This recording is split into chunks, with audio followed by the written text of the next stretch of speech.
Hello students, welcome to my YouTube channel shining moon. आप सभी का हमारे चैनल पे बहुत बहुत स्वागत है।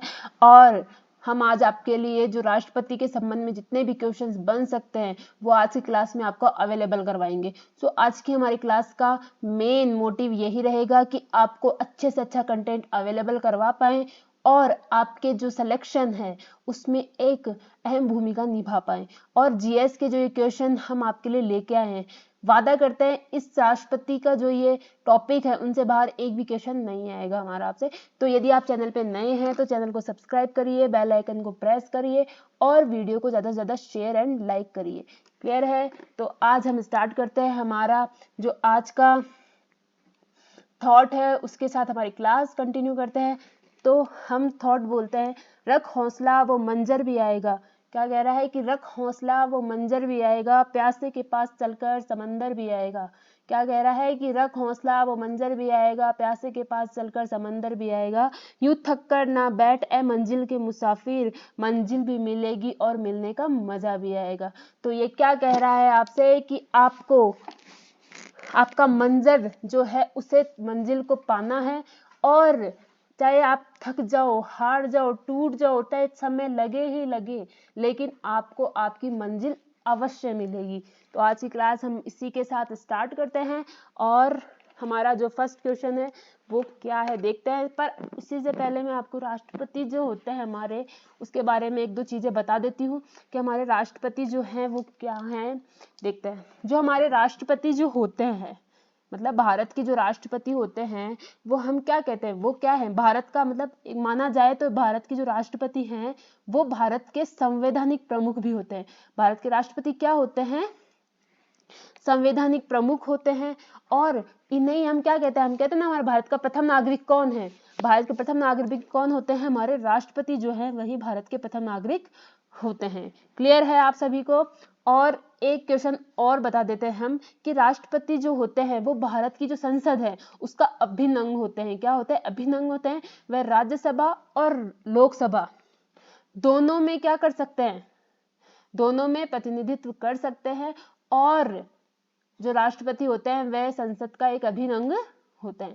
क्लियर है? इसी के साथ, इतनी सी जानकारी के साथ हम आगे के क्वेश्चन कंटिन्यू करते हैं और आशा करते हैं कि ये क्लास आपके लिए बहुत बेनिफिशियल रहे और राष्ट्रपति के सारे जो क्वेश्चंस अभी तक की जितनी भी एसएससी एग्जाम, जितने भी कॉम्पिटिटिव एग्जाम हुए उनमें जो भी क्वेश्चन आए वो इससे बाहर बिल्कुल नहीं आएंगे। सो स्टार्ट करते हैं। हमारा आज का जो फर्स्ट क्वेश्चन है वो कि भारतीय संविधान में राष्ट्रपति का जो पद है किस भाग के अंतर्गत शामिल किया जाता है। कि राष्ट्रपति का जो भाग है वो, राष्ट्रपति का जो पद होता है वो किस भाग के अंतर्गत आता है? वो हमारे जो ऑप्शन नंबर डी है भाग 5 उसके अंतर्गत आता है। क्लियर है? तो हमारा नेक्स्ट क्वेश्चन सेकंड जो है वो हम कंटिन्यू करते हैं कि संघ की कार्यपालिका शक्ति निहित होती है। कि संघ जो है उसकी कार्यपालिका शक्ति कहाँ निहित होती है? संघ की जो कार्यपालिका शक्ति होती है वो निहित होती है हमारे, कहाँ निहित होती है बताइए?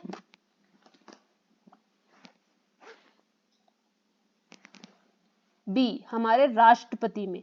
और एक चीज आपको बताऊं, जो हमारे राष्ट्रपति होते हैं कि ये भारत में हमारे राष्ट्रपति होंगे संविधान, यह कौन से आर्टिकल में बताया गया है? हमारा आर्टिकल 52 जो होता है वो बोलता है कि राष्ट्रपति कहाँ होंगे? भारत में हमारे राष्ट्रपति होंगे। आर्टिकल 52, ये बहुत नॉर्मल क्वेश्चन है, ठीक है, पॉइंट ऑफ व्यू से भी अच्छा है, आ सकता है, किस्मत पे डिपेंड करता है कि कौन सा क्वेश्चन कब लक मार जाए। कभी कभार तो हम ये क्वेश्चन देने में भी हमारे बहुत ज्यादा हिचक हो जाती है कि इतना आसान क्वेश्चन कैसे आ सकता है। ये ऑब्वियसली इसका आंसर नहीं होगा, लेकिन इसका आंसर क्या है? 52, आर्टिकल 52। क्लियर है? आगे कंटिन्यू करते हैं। हमारे क्वेश्चन नंबर थर्ड जो है वो देखते हैं, संविधान के निम्नलिखित अनुच्छेदों में से किस एक के अंतर्गत संघ की कार्यपालिक शक्तियां जो है राष्ट्रपति में निहित है? क्या कह रहा है कि संविधान के निम्नलिखित जो अनुच्छेद हैं उनमें से किसके अंतर्गत संघ की जो कार्यपालिका शक्तियां हैं वह राष्ट्रपति में निहित होती है?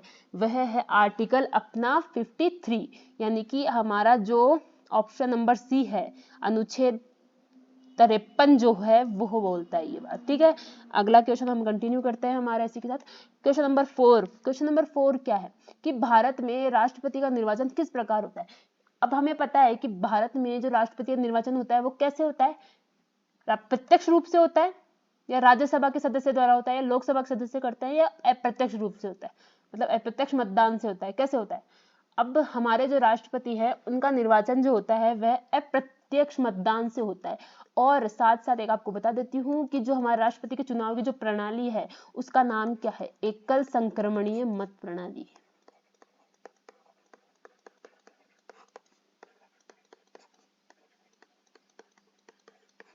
ये हमारे जो राष्ट्रपति के चुनाव की जो प्रक्रिया है, जो किस प्रोसेस से उनका सिलेक्शन किया जाता है, निर्वाचन किया जाता है, वो है एकल संक्रमणीय मत प्रणाली द्वारा हमारे राष्ट्रपति को चुना जाता है। वोट, एकल संक्रमणीय मत प्रणाली या वोट पद्धति भी कह सकते हैं, कंफ्यूज मत होना, ठीक है, क्लियर है। आगे हम कंटिन्यू करते हैं। क्वेश्चन नंबर 5, राष्ट्रपति के चुनाव के लिए निर्वाचक मंडल में होते हैं, क्या कह रहा है, राष्ट्रपति के चुनाव के लिए निर्वाचक मंडल में होते हैं क्या।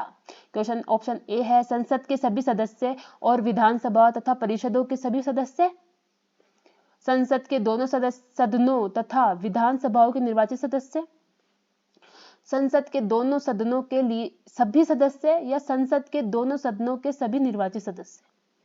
बताइए इसमें कौन सा होगा। इसमें हमारा जो आंसर होता है वो होता है हमारा आंसर बी, कि संसद के दोनों सदनों, यानी दोनों सदन कौन से हो गए, लोकसभा और एक राज्यसभा। सदन तो हमें पता है, लोकसभा एक तो और एक राज्यसभा, और इसी के साथ और कौन होता है, विधानसभा जो होती है उसके निर्वाचित सदस्य। इन तीनों के द्वारा हमारे राष्ट्रपति का क्या किया जाता है, चुनाव किया जाता है। क्लियर है आप सभी को।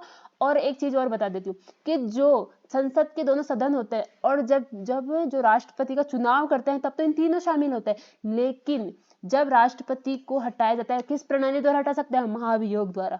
ये आगे क्वेश्चन आएंगे बट मैं थोड़ा सा जानकर दे देती हूँ कि महाभियोग द्वारा जब हटाया जा सकता है तो उसमें केवल हटाने में केवल संसद के दोनों सदन है वो ही शामिल हो सकते हैं, विधानसभा के निर्वाचित सदस्य इसमें शामिल नहीं होते हैं। क्लियर है आप सभी को। तो आगे कंटिन्यू करते हैं। अगर वीडियो अच्छा लग रहा है तो लाइक एंड शेयर करिए। आगे का क्वेश्चन देखते हैं हमारा क्वेश्चन नंबर 6, कि लोकसभा और राज्यसभा की संयुक्त बैठक किसके द्वारा आहूत की जाती है, कि लोकसभा और राज्यसभा जो है उसकी संयुक्त बैठक जो होती है वो किसके द्वारा आहूत की जाती है, वो बैठक की जाती है। ऑप्शन ए है राष्ट्रपति के द्वारा, बी लोकसभा के अध्यक्ष द्वारा, सी संसद द्वारा, या राज्य जो सभा होती है उसके सभापति के द्वारा। हमें पता है कि जो लोकसभा होती है उसके जो लोकसभा का क्या होता है, अध्यक्ष होता है, और राज्यसभा में क्या होता है, सभापति होता है। क्लियर है। तो अब बताइए किसके द्वारा क्या की जाती है, संयुक्त बैठक आहूत की जाती है।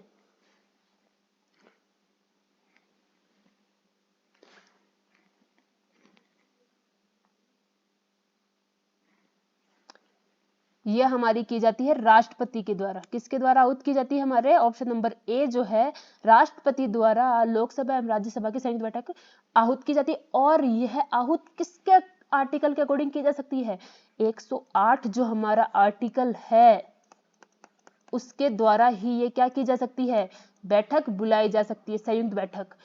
108 हम देखते हैं ना, 108 क्या है, एम्बुलेंस नंबर होता है। ठीक है, इसके थ्रू अपन याद कर सकते हैं कि जब भी कोई अफरा तफरी मच जाती है किसमें, जो हमारी लोकसभा राज्यसभा राष्ट्रपति को अर्जेंट बात करनी होती है तो अपनी मीटिंग बुलाएगा, अर्जेंट के लिए क्या होता है 108, तो राष्ट्रपति द्वारा बुलाई जाती है। और आर्टिकल कौन से के थ्रू बुलाई जाती है, 108 के थ्रू।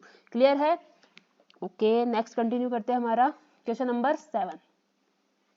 नीचे दो वक्तव्य दिए गए अपन को, क्या क्या है। कथन ए क्या कह रहा है कि संघीय कार्यपालिका का मुखिया भारत का राष्ट्रपति होता है, कि संघीय जो कार्यपालिका है उसका मुखिया कौन होता है, भारत का राष्ट्रपति होता है। और राष्ट्रपति की शक्तियों की कोई सीमा नहीं होती। अब इसके अंदर जो फर्स्ट जो है वो बात तो सही कह रहा है, कि जिसका कथन है वो तो सही है कि संघीय कार्यपालिका का मुखिया कौन होता है, भारत का राष्ट्रपति होता है। लेकिन जो कारण इसने बताया कि राष्ट्रपति की शक्तियों की कोई सीमा नहीं होती, गलत है। राष्ट्रपति की शक्तियों की भी सीमा होती है। क्लियर है। तो इसमें हमारा देखते हैं अब इनमें से कौन सा जो उपयुक्त संदर्भ दे रखे हैं कौन सा सही है। ए और आर जो है दोनों सही है, या आर सही स्पष्टीकरण है ए का, नहीं है ना। ए और आर दोनों सही है किंतु आर सही स्पष्टीकरण नहीं है ए का। ए ही सही है और किंतु आर गलत है, यही होगा इसका आंसर। तो इसका आंसर क्या हो जाता है, ऑप्शन नंबर हमारा सी जो है वो हो जाएगा। क्लियर है। आगे देखिए आगे क्या है, भारत का राष्ट्रपति किसका एक अभिन्न अंग है। अभी मैंने आपसे जो स्टार्टिंग में मैंने थोड़ा आपको इंट्रोडक्शन दिया था, उसमें मैंने आपसे कहा था कि राष्ट्रपति जो है संसद का क्या होता है, अभिन्न अंग होता है। तो संसद का, लोकसभा का, राज्यसभा का या मंत्रिपरिषद का? इसमें आंसर हो जाता है हमारा ऑप्शन ए, संसद। क्लियर है आप सभी को? यदि वीडियो और क्वेश्चंस में आपको बहुत सारा अच्छा लग रहा है तो आप शेयर एंड लाइक करते जाइए। नेक्स्ट क्वेश्चन कंटिन्यू करते हैं हमारा। ये क्वेश्चन सिर्फ क्वेश्चन नहीं है, ये आपके लिए आपका सिलेक्शन का एक रास्ता है, इसलिए 1% भी स्किप मत करना, थोड़ा सा भी ध्यान को हटाना नहीं है आपको, और फुल डेडिकेशन के साथ स्टडी करनी है और इन क्वेश्चंस को देखना है, ठीक है। तो देखिए हमारा 9 क्वेश्चन क्या है, यदि राष्ट्रपति त्यागपत्र देना चाहे तो अपना त्यागपत्र किसे संबोधित करता है, ठीक है। देखते हैं, भारत के प्रधानमंत्री को, भारत के उपराष्ट्रपति को, लोकसभा अध्यक्ष को या भारत के मुख्य न्यायाधीश को, बताइए। तो इसका आंसर होता है, अब इसके बारे में पहले कुछ बता देती हूँ मैं आपको थोड़ी सी बात कि क्या है, कि जब भी राष्ट्रपति, यदि हमारा राष्ट्रपति जो है अपना त्यागपत्र, एक बात तो है उपराष्ट्रपति को देते हैं, किसको देते हैं, भारत के उपराष्ट्रपति को देते हैं। क्लियर है? ओके, इसका आंसर तो क्या हो गया हमारा बी, भारत के उपराष्ट्रपति को देता है। अब जो हमारा राष्ट्रपति है वो अपना त्यागपत्र उपराष्ट्रपति को देता है। अब भी मानो जैसे राष्ट्रपति है, हमारे राष्ट्रपति भी है किसी कारणवश अपने पद पर नहीं है और उपराष्ट्रपति भी नहीं है, ठीक है। तो इस संबंध में कौन राष्ट्रपति का कार्यभार संभालता है, जो भारत के मुख्य न्यायाधीश होते हैं ना, CJI, जो हमारे चीफ जस्टिस ऑफ इंडिया, वो संभालते हैं भारत के राष्ट्रपति का पद। क्लियर है? आगे के क्वेश्चंस बनेंगे, इसलिए थोड़ी जानकारी आपको मैं दे देता कि मजा है हमें, जो हमारा वीडियो चल रहा है, हमारे क्वेश्चंस करने में हमें इंटरेस्ट है। आगे देखते हैं हमारे क्वेश्चन नंबर 10 क्या कह रहा है, कि जब राष्ट्रपति मृत्यु, त्यागपत्र या अन्य कारणों से अपने कर्तव्य को नहीं निभा सकता तो उपराष्ट्रपति कितने समय तक राष्ट्रपति के रूप में कार्य कर सकता है? 5 वर्ष तक कर सकता है, 1.5 साल तक कर सकता है, 1 वर्ष तक कर सकता है या 6 माह तक कर सकता है? तो इसका करेक्ट आंसर होता है हमारा डी, 6 माह तक। कोई भी, यदि हमारा राष्ट्रपति किसी कारणवश अपने पद पे नहीं है तो उपराष्ट्रपति केवल 6 माह तक राष्ट्रपति के पद पर रह सकते हैं, फिर वही निर्वाचन प्रक्रिया होती है और फिर राष्ट्रपति चुना जाता है। क्लियर है? आगे देखते हैं क्वेश्चन नंबर 11 क्या कह रहा है, भारत के किस राष्ट्रपति की मृत्यु कार्यकाल पूरा करने से पूर्व हो गई थी? भारत के कौन से जो थे राष्ट्रपति जिनकी मृत्यु हो गई थी कार्यकाल पूरा करने से पहले?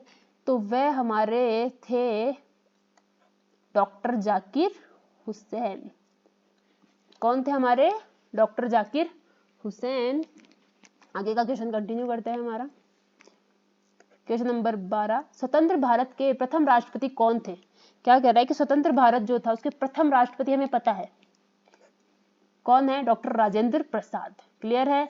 अब एक चीज और बता देती हूँ मैं, अब हम जो क्लास लेके आएंगे या अभी नेक्स्ट डे या 2-3 दिन में, तो हम आपको जो ये जितने भी हमारे अभी तक के स्टार्टिंग से लेकर प्रथम स्वतंत्र भारत के जो राष्ट्रपति थे प्रथम, वहां से लेकर आज जो हमारे प्रेजेंट टाइम में जो हमारे राष्ट्रपति कौन है, कौन है? द्रौपदी मुर्मू।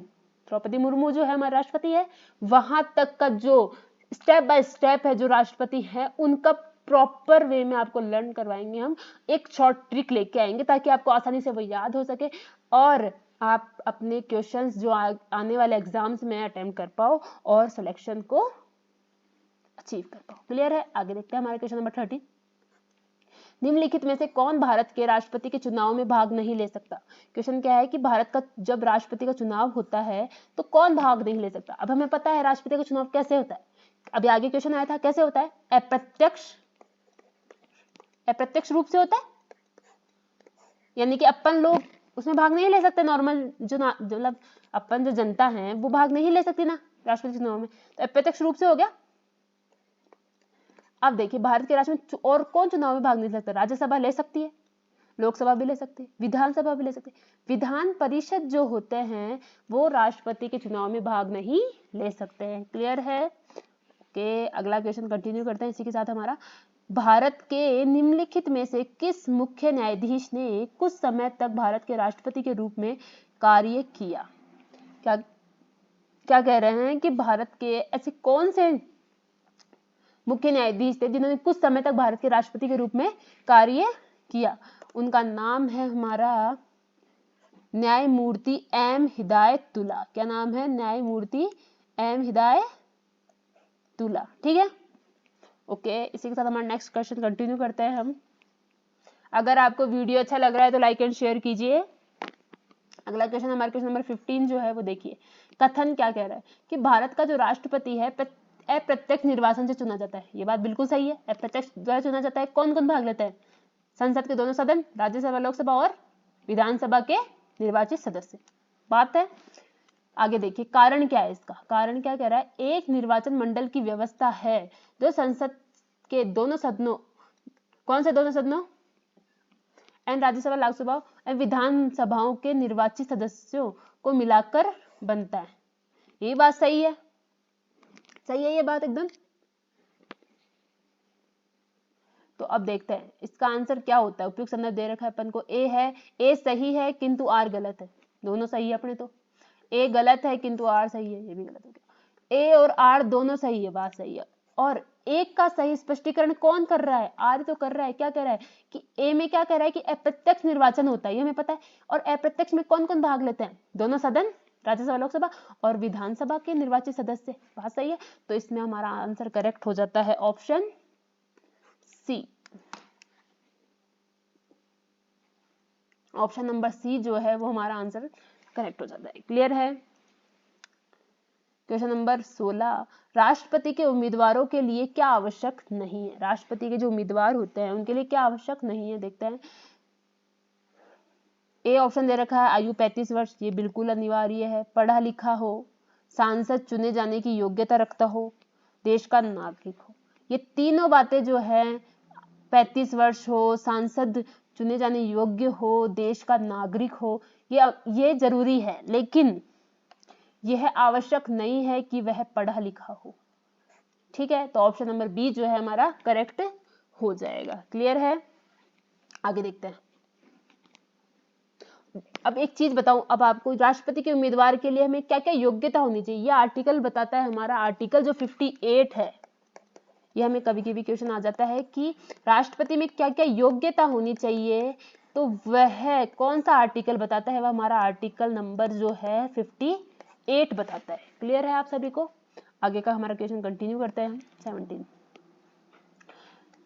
राष्ट्रपति के निर्वाचन मंडल के सदस्य होते हैं। राष्ट्रपति के निर्वाचन मंडल के सदस्य होते हैं, कौन होते हैं? देखते हैं। ऑप्शन ए दे रखा है, संसद के दोनों सदनों के निर्वाचित सदस्य, राज्य विधान मंडलों के दोनों सदनों के निर्वाचित सदस्य, सभी राज्यों की विधानसभाओं के निर्वाचित सदस्य, दिल्ली और पुडुचेरी विधानसभाओं के निर्वाचित सदस्य। तो इसके अंदर जो हमें बात कह रखी है क्या कि वापस से देखो, संसद के दोनों सदनों की निर्वाचित सदस्य, निर्वाचन मंडल बोल रहा है ना, दोनों सदन हो गए। ठीक है भाई, पहला करेक्ट।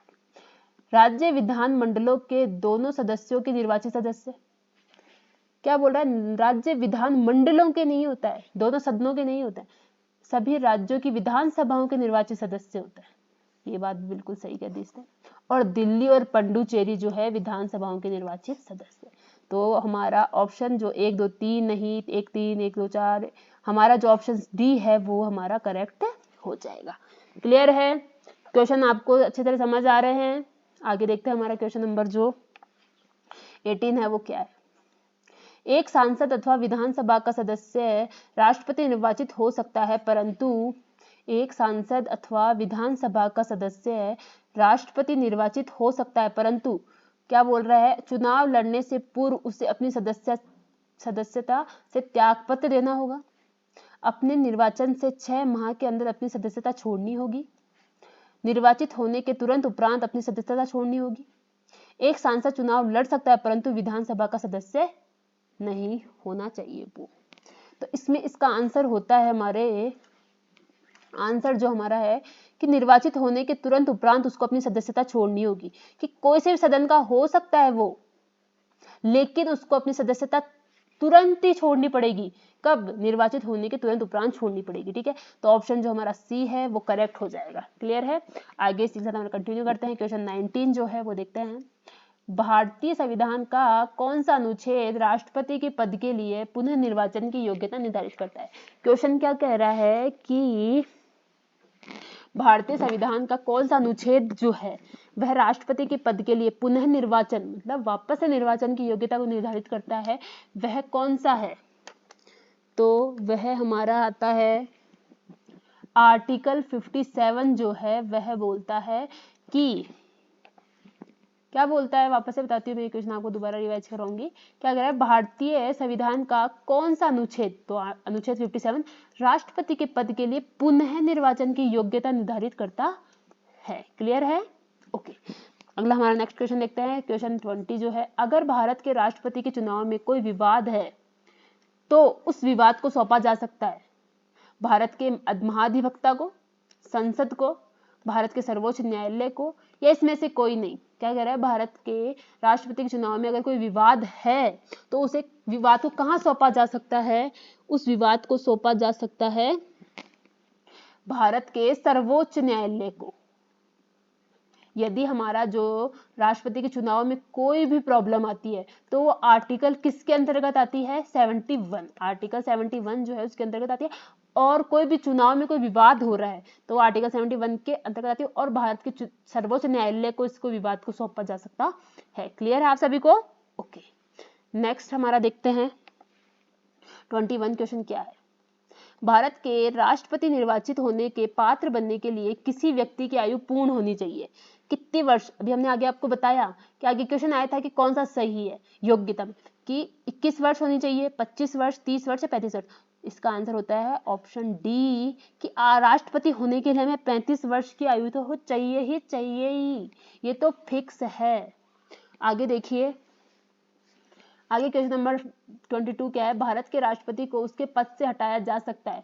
भारत का राष्ट्रपति को मैंने आपको बताया था कुछ चीजें कि भारत का निर्वाचन, तो जो भारत के राष्ट्रपति का निर्वाचन अपन कैसे करते हैं? अप्रत्यक्ष रूप से करते हैं, लेकिन उन्हें हटाया कैसे जा सकता है? भारत के प्रधानमंत्री के द्वारा, लोकसभा के द्वारा, भारत के मुख्य न्यायाधीश द्वारा या संसद द्वारा? किसके द्वारा हटाया जा सकता है? इसका आंसर होगा डी। भारत की जो संसद होती है वह किसके द्वारा हटा सकती है? महाभियोग के द्वारा। क्लियर है? और यह महाभियोग केवल संसद में ही लाया जा सकता है। आगे देखिए, क्वेश्चन नंबर 23 क्या है, भारत के राष्ट्रपति को कार्य अवधि की समाप्ति से पूर्व भी पद से हटाया जा सकता है। कैसे हटाया जा सकता है? संसद द्वारा हटाया जा सकता है। और किस प्रणाली द्वारा? महाभियोग द्वारा। ऐसे केवल आंसर को आपको टिक करते ही समझ लेना है कि इसका आंसर तो यही होगा। ऐसे लाइन टू लाइन जोड़ के चलो, स्टेप बाय स्टेप करते रहो और आपको ऑप्शन देखने की जरूरत नहीं पड़ेगी क्या है इसका ऑप्शन, आंसर सीधा आप टिक करोगे। ठीक है, आगे देखिए 24, भारतीय संविधान के किस अनुच्छेद के तहत राष्ट्रपति पर महाभियोग की जो प्रक्रिया है वो चलाई जा सकती है?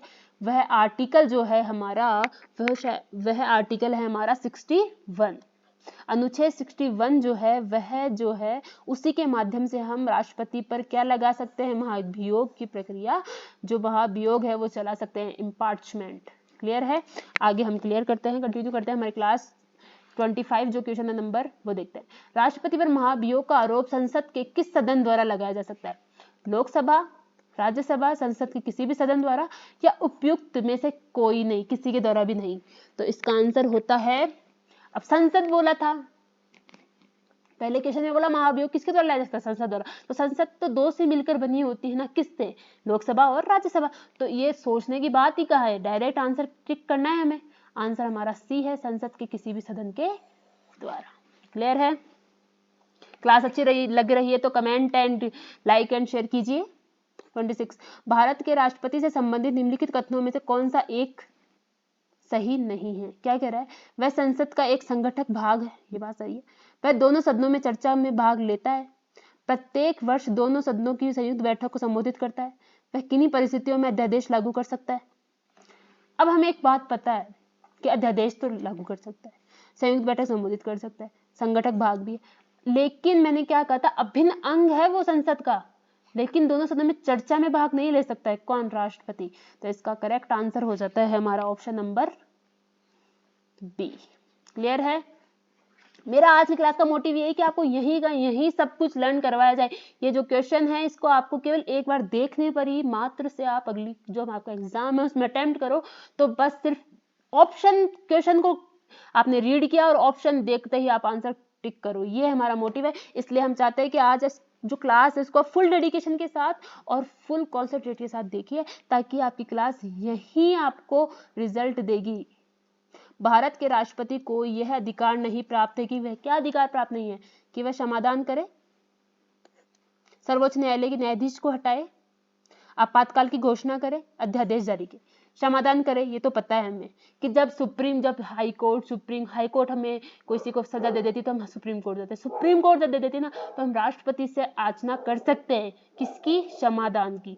तो यानी कि राष्ट्रपति तो दे सकता है हमें, ये तो सही बात है। आपातकाल की घोषणा भी राष्ट्रपति कर सकता है, अध्यादेश भी जारी कर सकता है। सर्वोच्च न्यायालय को हटाया नहीं जा सकता, न्यायाधीश को नहीं हटा सकता। सर्वोच्च न्यायालय का न्यायाधीश जो होता है उसे राष्ट्रपति हटाने का अधिकार नहीं रखता है। क्लियर है? ओके। 28 क्वेश्चन नंबर क्या है, कौन सा कथन असत्य है? राष्ट्रपति पद के लिए प्रत्याशी की आयु कम से कम 35 वर्ष होनी चाहिए। ये बात सही है भाई। उपराष्ट्रपति राज्यसभा का सभापति बनता है। उपराष्ट्रपति का चुनाव भारत का राष्ट्रपति करता है। भारत के प्रथम राष्ट्रपति कौन थे? डॉक्टर राजेंद्र प्रसाद। तो हमारा जो 35 वर्ष फर्स्ट, हमारा बिल्कुल सही बात कही है इसने। जो उपराष्ट्रपति राज्यसभा का सभापति होता है, ये बात भी सही कही है। भारत का प्रथम राष्ट्रपति कौन थे? डॉक्टर राजेंद्र प्रसाद, सही बात है। राष्ट्रपति का चुनाव भारत का राष्ट्रपति नहीं करता है। उपराष्ट्रपति जो है उनके चुनाव कौन नहीं करते? भारत के राष्ट्रपति नहीं करते हैं। ये बात ध्यान रखना आप। क्या बात ध्यान रखनी है आपको? कि भारत के जो राष्ट्रपति होते हैं उनका चुनाव उपराष्ट्रपति नहीं करते। क्लियर है? तो देखिए इसका आंसर हो जाएगा, करेक्ट हो जाएगा ऑप्शन सी। आगे का हमारा 29 जो क्वेश्चन है वो कंटिन्यू करते हैं। कथन, अपने कार्यकाल के दौरान भारत के राष्ट्रपति के विरुद्ध किसी भी न्यायालय में मुकदमा नहीं चलाया जा सकता। कारण क्या बता रहा है? राष्ट्रपति का पद संविधान के ऊपर होता है। क्या बात है कि अपने कार्यकाल के दौरान भारत के राष्ट्रपति के विरुद्ध किसी भी न्यायालय में मुकदमा नहीं चलाया जा सकता। और कारण बता रहा है राष्ट्रपति का पद संविधान के ऊपर होता है। क्लियर है? तो देखते हैं हम इसको। कथन क्या कह रहा है? कथन और कारण दोनों सही है तथा कारण कथन को स्पष्ट करता है। कथन और कारण दोनों सही है परंतु कारण कथन को स्पष्ट नहीं करता है। कथन सही है परंतु कारण गलत है। कथन गलत है परंतु कारण सही है। तो इसका आंसर करेक्ट होता है हमारा, कथन सही है परंतु कारण जो बताया है, राष्ट्रपति पद, जो राष्ट्रपति का पद जो होता है संविधान के ऊपर नहीं होता। हमारे भारत में जो सबसे सर्वोपरि क्या है? हमारा संविधान। संविधान जो है वह सबसे सर्वोपरि होता है। ठीक है? राष्ट्रपति भारत का प्रथम नागरिक जरूर होता है, लेकिन संविधान से ऊपर थोड़ी ना हो सकता है। सबसे ऊपर तो क्या होता है? क्योंकि संविधान ने ही तो राष्ट्रपति को बनाया है। बात सही है? क्लियर है? आगे देखते हैं हम। क्वेश्चन नंबर हमारा जो 30 है वो क्या कह रहा है? नीचे दो वक्तव्य दिए गए हैं। कथन ए, राष्ट्रपति संसद का भाग है। कारण आर, संसद के दोनों सदनों द्वारा पारित विधेयक बिना राष्ट्रपति की स्वीकृति के कानून नहीं बन सकता। उपयुक्त के संदर्भ में किस निम्न में से कौन सा कथन सही है? फूट दे रखे अपन को। ए और आर दोनों सही है तथा आर ए का सही स्पष्टीकरण है। ए और आर दोनों सही है परंतु आर ए का सही स्पष्टीकरण नहीं है। ए सत्य है परंतु आर गलत है। ए गलत है परंतु आर सत्य है। इसका आंसर जो होता है वो हमारा ऑप्शन ए जो है वो होता है क्या? राष्ट्रपति संसद का भाग है। ए और आर दोनों सही है। संसद के दोनों सदनों द्वारा पारित विधेयक बिना राष्ट्रपति की स्वीकृति के, कोई भी बिल जो है, एनी बिल, मतलब राष्ट्रपति, लोकसभा और राज्यसभा दोनों ने बिल पास कर दिया, लेकिन जब तक राष्ट्रपति उस पर स्वीकृति नहीं देते हैं तो कोई भी धन विधेयक पारित हुआ नहीं माना जाता है। क्लियर है? तो आगे देखते हैं हम। तो इसका आंसर हो जाता है ए और आर दोनों सही है तथा आर जो है ए का सही स्पष्टीकरण करता है। क्या है? कानून नहीं बन सकता। बात सही है? आगे देखिए क्वेश्चन नंबर 31 जो है क्या है? संविधान के उल्लंघन के लिए राष्ट्रपति के विरुद्ध अभियोग कार्यवाही किसमें शुरू की जा सकती है? अभियोग की जो कार्यवाही वह है जो किसके द्वारा की जा सकती है? क्या बताया था? लोकसभा, राज्यसभा, संसद के किसी भी सदन या उच्चतम न्यायालय।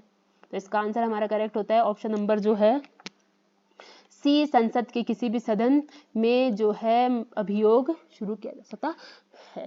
क्लियर है? आगे कंटिन्यू करते हैं। हमारा क्वेश्चन नंबर 32 जो है, यदि मृत्यु, त्यागपत्र अथवा हटाए जाने की स्थिति में भारत के राष्ट्रपति का पद रिक्त हो जाता है तो उस पद का कार्यभार कौन संभालेगा? प्रधानमंत्री, सुप्रीम कोर्ट के मुख्य न्यायाधीश या उपराष्ट्रपति? उपयुक्त में से कोई नहीं। बताया था कि जब भी हमारा राष्ट्रपति पद पे नहीं है तो कौन संभालता है? उपराष्ट्रपति। और उपराष्ट्रपति जब पद पे नहीं होते तब हमारे सुप्रीम कोर्ट के जो मुख्य न्यायाधीश होते हैं वो इस पद को संभालते हैं। ठीक है? आगे देखिए क्वेश्चन नंबर 31 क्या है, ये 33 सॉरी, यदि भारत के राष्ट्रपति का पद रिक्त हो जाए और कोई उपराष्ट्रपति भी नहीं है, तब निम्न में से कौन कार्यवाहक राष्ट्रपति होगा? तो राष्ट्रपति कार्यवाहक कौन होगा? राज्यसभा का उपसभापति, भारत का महान्यायवादी, लोकसभा का अध्यक्ष या सर्वोच्च न्यायालय मुख्य न्यायाधीश? तो इसका आंसर होता है सर्वोच्च न्यायालय के मुख्य न्यायाधीश यानी कि CJI, chief justice of India. Clear है? आगे का कंटिन्यू करते हैं हम। क्वेश्चन नंबर 34 जो हमारा है, भारत के राष्ट्रपति पर महाभियोग चलाने के लिए कम से कम कितने दिन पूर्व की सूचना आवश्यक है? कि कोई जब भी राष्ट्रपति के ऊपर महाभियोग चलाया जाता है, किसके द्वारा? संसद के सदनों द्वारा, दोनों राज्यसभा लोकसभा के द्वारा चलाया जाता है, तो इसकी सूचना दिन पूर्व, कितने दिनों पूर्व सूचना आवश्यक है? किसको? राष्ट्रपति को 14 दिन पूर्व।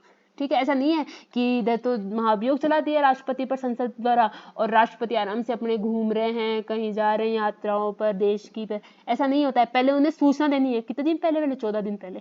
क्लियर है? ओके, नेक्स्ट क्वेश्चन कंटिन्यू करते हैं। हमारा क्वेश्चन नंबर 35 जो है, निम्नलिखित में से कौन सा भारत के राष्ट्रपति के निर्वाचक गण का तो भाग है परंतु उसके महाभियोग अधिकरण का भाग नहीं है? क्या कह रहा है कि निर्वाचक गण यानी कि जब निर्वाचन करते हैं राष्ट्रपति का अपन, कौन सी प्रणाली द्वारा? अप्रत्यक्ष प्रणाली का नाम क्या है? एकल संक्रमण मत प्रणाली द्वारा। निर्वाचन जब करते हैं तब तो भाग लेते हैं, लेकिन महाभियोग के समय भाग नहीं लेते हैं। मैंने बताया था आपसे ये बात कि संसद के दोनों सदन तो भाग लेंगे, राज्यसभा की विधान परिषद तो क्या में निर्वाचन में भाग नहीं लेती है, लेकिन राज्यसभा की विधानसभा निर्वाचन में भाग लेती है, लेकिन किसमें भाग नहीं लेती? इसके महाभियोग, राष्ट्रपति का जब महाभियोग की प्रक्रिया होती है उसमें राज्य की जो विधानसभाएं होती है वह भाग नहीं लेती है। क्लियर है आप सभी को? क्वेश्चन नंबर 36 देखते हैं। राष्ट्रपति का रिक्त स्थान भर लिया जाना चाहिए कितने दिनों में?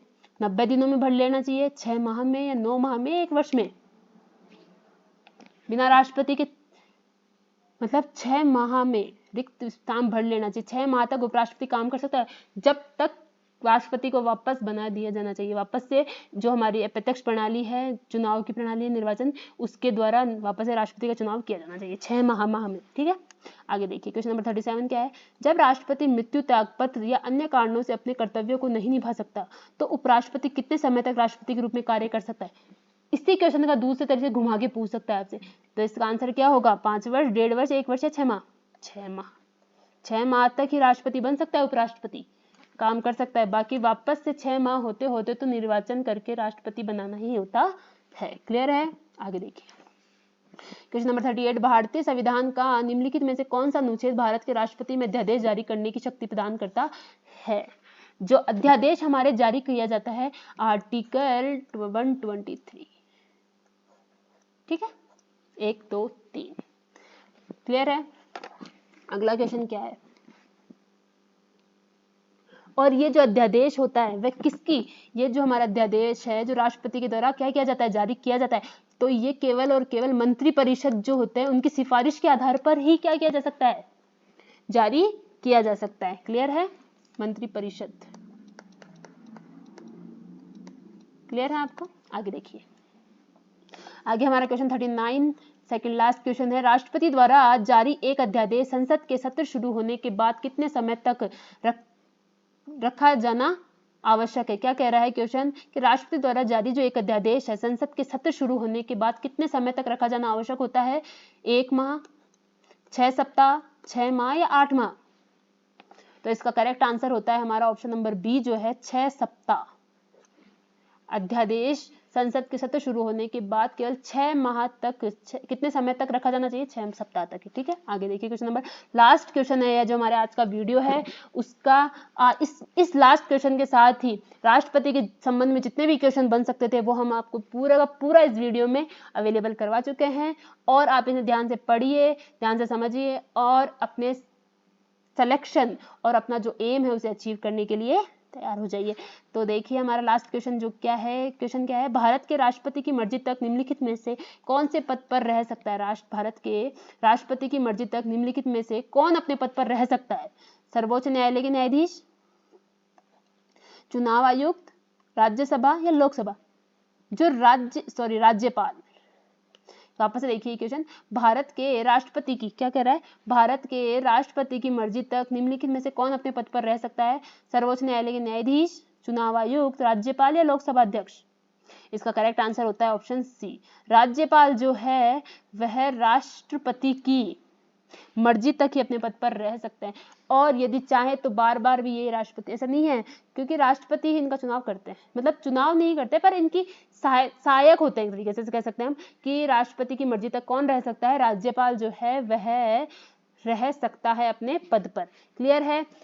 यदि वीडियो अच्छा लगा है तो शेयर एंड लाइक कीजिए, चैनल को सब्सक्राइब करिए यदि चैनल पे नए हैं तो आप, और हमारा जो आज का जो ये आपको वीडियो अच्छा लगा है तो उसको बहुत सारा शेयर करिए, लाइक करिए और ज़्यादा से ज़्यादा कमेंट करिए, और ऐसे ही हमारे वीडियो को देखने के लिए रोज हमारे चैनल पे सब्सक्राइब करिए। Thanks for watching.